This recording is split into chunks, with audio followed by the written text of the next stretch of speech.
কেউ কেউ বলে বেড়াচ্ছে আমি নাকি গুন্ডাদের নেতা। সারা জীবন করে এলাম মানুষের কাজ, আমি মানুষের নেতা। রাজ্যের মাননীয় মুখ্যমন্ত্রী মমতা বন্দ্যোপাধ্যায়ের একটা ছোট্ট বক্তব্য শুনিয়ে আজকের পর্বটা শুরু করলাম। যদিও এই বক্তব্যটা পুরনো। তিনি বলছেন যে আমি গুন্ডাদের নেতা নই, আমি মানুষের নেতা।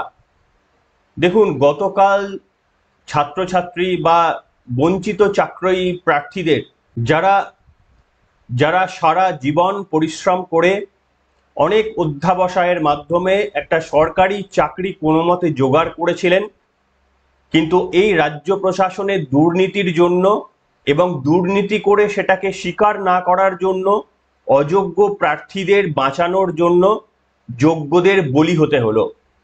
আর সেই যোগ্যদের নিয়েই একদিকে রাজ্যের মাননীয় মুখ্যমন্ত্রী বলছেন যে কিছুটা টাইম পেলে, আরো কিছুটা যদি আমাদের টাইম দিত সুপ্রিম কোর্ট, আমরা যোগ্য অযোগ্যদের আলাদা করে দিতে পারতাম। এহেন বঞ্চিত চাকরি প্রার্থীদের একদিকে মুখ্যমন্ত্রী স্নেহাশিসে ভরিয়ে দিলেন, আর একদিকে তারা যখন গতদিনে ডিস্ট্রিক্ট ইন্সপেক্টরদের বিভিন্ন জেলার অফিসে গিয়েছিলেন ছাত্রছাত্রীরা, তখন তাদের কপালে কি জুটেছে আপনারা সকলেই দেখেছেন। কিন্তু আমি কথাই বলতে চাইবো, এ দোষ ছাত্রছাত্রীদের। আপনারা অবাক হতে পারেন, কিন্তু এই দোষ যারা গিয়েছিলেন তাদের। তারা ভুল স্বপ্ন দেখেছেন। শিক্ষক হওয়ার স্বপ্ন দেখা মাননীয় মুখ্যমন্ত্রী মমতা বন্দ্যোপাধ্যায়ের রাজত্বে এটা সম্পূর্ণ ভুল, অন্তত এবার পশ্চিমবঙ্গের মানুষ বুঝতে পেরেছেন। সম্ভবত তারা যদি এজেন্ট হওয়ার স্বপ্ন দেখতেন, তাহলে আজকে কিন্তু পিঠের লাঠি, প্রশাসন ছেড়ে দিন, কোর্টের লাঠিও পর্যন্ত পিঠে পড়তো না। এটাই আমাদের পশ্চিমবঙ্গের সমাজ। আর আপনি অবাক হচ্ছেন, এই সমাজকে আপনি তৈরি করেছেন ভোটের লাইনে গিয়ে ভোট দিয়ে। আসুন, নতুন পশ্চিমবঙ্গের সকল পশ্চিমবঙ্গ বাসিন্দা হিসাবে আমরা গর্ববোধ করে আজকের পর্বটা শুরু করি। দেখুন, অত্যন্ত আনন্দদায়ক খবরই ঘটেছে, তাছাড়া আর কি বলবো। তার কারণ ওই শিক্ষকরা বোকামি করেছিলেন বলেই না আজকে তাদের এই পরিণামে ভুগতে হলো। পশ্চিমবঙ্গে থাকবেন, মান সম্মান নিয়ে থাকবেন, পড়াশোনা করবেন, চাকরি পাবেন, প্রতারিত হবেন না, তাহলে আর কি পশ্চিমবঙ্গবাসী হলেন? তাই যে মর্মান্তিক ঘটনা ঘটে গেল, কোনো সভ্য সমাজের কথা ছেড়ে দিন, প্রশ্ন উঠছে কোথাও আওয়াজ শুনেছেন? শুধু রাজনৈতিক নেতা নেতৃত্বদের কিছু দাপাদাপি ছাড়া আমাদের অন্যান্য স্টেটের, আমাদের কেন্দ্রীয় সরকার, সুপ্রিম কোর্ট, কোথাও এদের আর্তনাদ কারুর কানে পৌঁছেছে? কিন্তু রাজ্যের মাননীয় মুখ্যমন্ত্রী মমতা বন্দ্যোপাধ্যায়ের আর্তনাদ সুপ্রিম কোর্টের কানে পৌঁছে যায়। আর পৌঁছে যায় বলেই মন্ত্রিসভায় নেওয়া সিদ্ধান্ত, সুপার নিউমেরারি পোস্ট বেআইনি সিদ্ধান্তে সুপ্রিম কোর্ট হাত তুলে বলে দেয় যে না, এখানে আমাদের কিছু করার নেই, তার কারণ এটা যুক্তরাষ্ট্রীয় পরিকাঠামোর পরিপন্থী। তাই মুখ্যমন্ত্রীর ক্যাবিনেটরা বেঁচে যান। আর যারা পড়াশোনা করলেন, যারা পরীক্ষা দিয়ে চাকরি পেলেন, তাদের পিঠেই যদি লাঠি না ভাঙে, তাহলে কার পিঠে আর ভাঙবে? তাও তো কয়েকজন এবিপি আনন্দ দেখালো যে পুলিশ নাকি লাথি মেরেছে। আরে, এর আগেও তো পুলিশ কামড়ে দিয়েছিল। তো পুলিশ লাথি মেরেছে, কামড়ে দিয়েছে, তো নতুন ঘটনা নয়। এত অবাক হবার কি রয়েছে? আর এদিকে মনোজ পন্থ, মুখ্য সচিব, রাজ্যের ডিজি, তারা দাবি করছেন হালকা লাঠিচার্জ করা হয়েছে। এটা যদি হালকা লাঠিচার্জের নমুনা হয়, তাহলে একটু কল্পনা করে দেখুন আর কতটা অত্যাচার আপনাদের পিঠকে সহ্য করতে হবে। একটু ভেবে রাতে ঘুমাতে যাবেন। দেখুন মনোজ পন্থ কি বলেছেন, মুখ্য সচিব, এবং তারপরেই আপনারা শুনুন। যোগ্য চাকরি প্রার্থীরা তারা বলছেন যে একটা প্রমাণ দেখাতে পারবেন যে পুলিশের ওপর আমরা আক্রমণ করেছি, পুলিশকে তো চ্যাংদোল্লা করে হাসপাতালে নিয়ে যাওয়া হলো। এই ধরনের ঘটনা আমরা বিভিন্ন জায়গায় দেখেছি। পুলিশ যখন ব্যাকফুটে চলে যায়, যখন তারা বুঝতে পারে সমাজে তারা ধিক্কৃত হচ্ছে, তখন এই ধরনের ঘটনা আমরা বিভিন্ন ক্ষেত্রে দেখেছি। শুনুন কি বলেছিলেন এখানে। করতে চাইছি আমার শিক্ষক শিক্ষিকা বন্ধুদেরকে, যে ঘটনা আজকে ঘটেছে যাতে এটা না হয়, এটা বাঞ্ছনীয় নেই।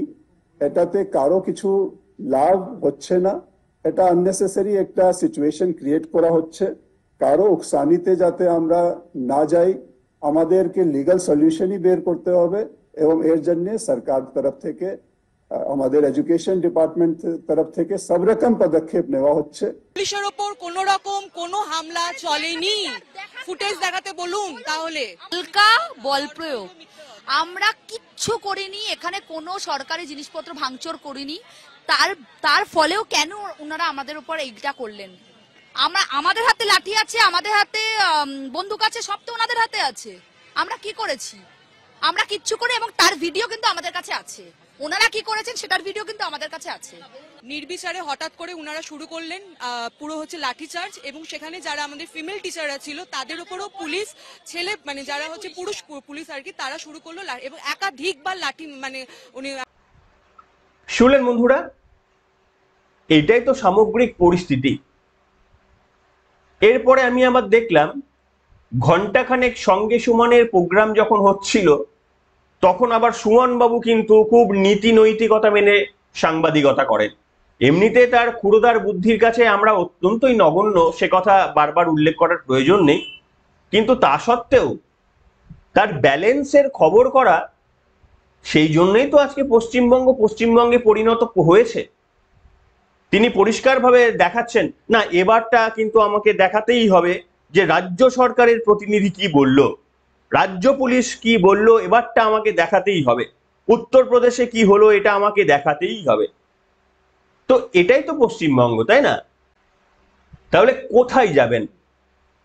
আসলে যাওয়ার কোনোই জায়গা নেই। তার কারণ আপনাদের আমি এবার দেখাবো রাজ্যের মাননীয় মুখ্যমন্ত্রী মমতা বন্দ্যোপাধ্যায়, তিনি একটি জনসভা থেকে, ওই আপনারা জানেন বেশ কয়েকদিন ধরে ওয়াকফ আন্দোলনে, ওয়াকফ বিলটি আইনে পর্যবেসিত হওয়ার পর, যেটাকে মুসলিম ল বোর্ড ফর উমেন তারা এটাকে অনুমোদন করেছে। তারা বলেছে যে হ্যাঁ, ওয়াকফ বোর্ডে প্রচুর দুর্নীতি হচ্ছিল, এটা ঠিক আছে। অনেক মুসলিম অন্যান্য রাজ্যে তারা মিষ্টি বিতরণ করেছেন, নরেন্দ্র মোদীর ছবিতে মালা পরিয়েছেন, কিন্তু এটা তো পশ্চিমবঙ্গ দিদির রাজ্য, এখানে অন্যান্য রাজ্যের মতো হবে কি করে? এখানে যদি একটু আধটু হিংসা না হয়, তাহলে পশ্চিমবঙ্গকে পশ্চিমবঙ্গ বলে কি মনে হয়? ওই দেখছিলাম বাংলাদেশের মতো মিলে যাচ্ছিল। সেখানে বাংলাদেশে দেখছিলাম যে বাটার জুতো দোকান থেকে সকলে গিয়ে ঢুকে বাটার জুতো ধ্বংস করে দিচ্ছেন, কিংবা কোকা কলার স্টোরে যাচ্ছেন, কোকা কলাকে ধ্বংস করে দিচ্ছেন, একের পর এক স্টোরে যাচ্ছেন, লুটতরাজ চালাচ্ছেন, ধ্বংস করে দিচ্ছেন। আর ঠিক ওই লোকগুলোই এখানে এসে ওই একই কাণ্ড করে পুলিশের জিপ জ্বালিয়ে দিচ্ছেন, পুলিশ তখন লুকিয়ে দোকানের মধ্যে ঢুকে পড়ছেন। আর এখানে সেই পুলিশই এতটা বীরপুঙ্গব যে লাথি পর্যন্ত মারছেন। তাদের ম্যানুয়ালে লাথি মারার পারমিশন রয়েছে কিনা সেই প্রশ্ন অবশ্যই ওঠে।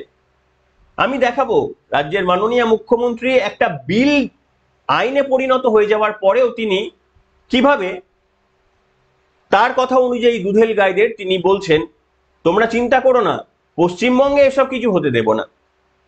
একটা বিল আইনে পরিণত হওয়ার পর রাজ্যের মাননীয় মুখ্যমন্ত্রী এইভাবে পাশে দাঁড়াতে পারেন? পারলে তিনি সুপ্রিম কোর্টে যেতে পারতেন, কিন্তু জনসমক্ষ থেকে এইভাবে বলতে পারেন? শুনুন। और माइनॉरिटी लोगों को हम एक बात कहते हैं, देखिए आप लोगों को दिल में दुख हुआ है वॉकआउट प्रॉपर्टी के लेके, आप भरोसा रखिए बंगाल में ऐसा कुछ नहीं होगा जिसमें कोई डिवाइड एंड रूल होगा। प्लीज रिमेंबर व्हेन दीदी इज हियर, दीदी will protect you and your property. তাই সেই কারণেই আমি বললাম দুর্ভাগ্যটা আমাদের। এবং দেখুন, এখান থেকে পরিত্রাণ পাওয়ার কোনো সম্ভাবনাই নেই। 2026 তো ছেড়েই দিন, আমি অনেকদিন আগেই আপনাদের বলেছি বাড়িতে সবুজ আবিরের বস্তা নিয়ে আসবেন। এবং যে সমস্ত তৃণমূল কর্মীরা একটু আধটু টেনশনে আছেন যে এবারে দিদি জিতবে তো, এত কিছু ঘটছে, আপনাদের মনে রাখতে হবে এর থেকে অনেক বড় বড় কাণ্ড দিদি পার করে এসেছেন।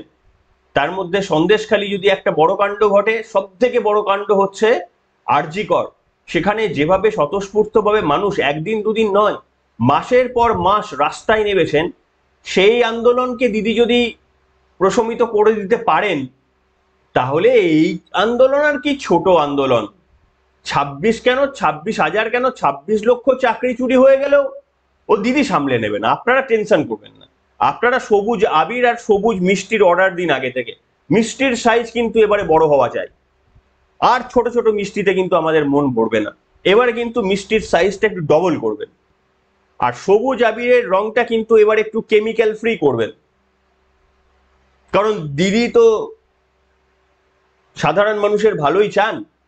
তাই রসগোল্লার সাইজ আর সবুজ আবিরের গাঢ় রংটা যেন আরো বেশি করে গাঢ় হয়, এটা একটু কিন্তু আপনারা খেয়াল করে দেখবেন।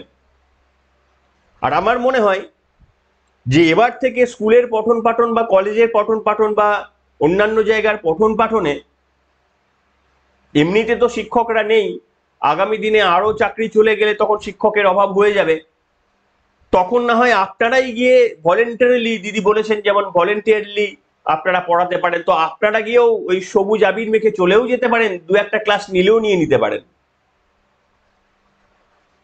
যেমন ধরুন, লেখাপড়া করে যে অনাহারে মরে সে, অনাহারে নাহি খেত, বেশি খেলে বাড়ে মেদ, ভরপেট নাও খায়, রাজকর দেওয়া চায়, যাই যদি যাক প্রাণ, হীরকের রাজা ভগবান।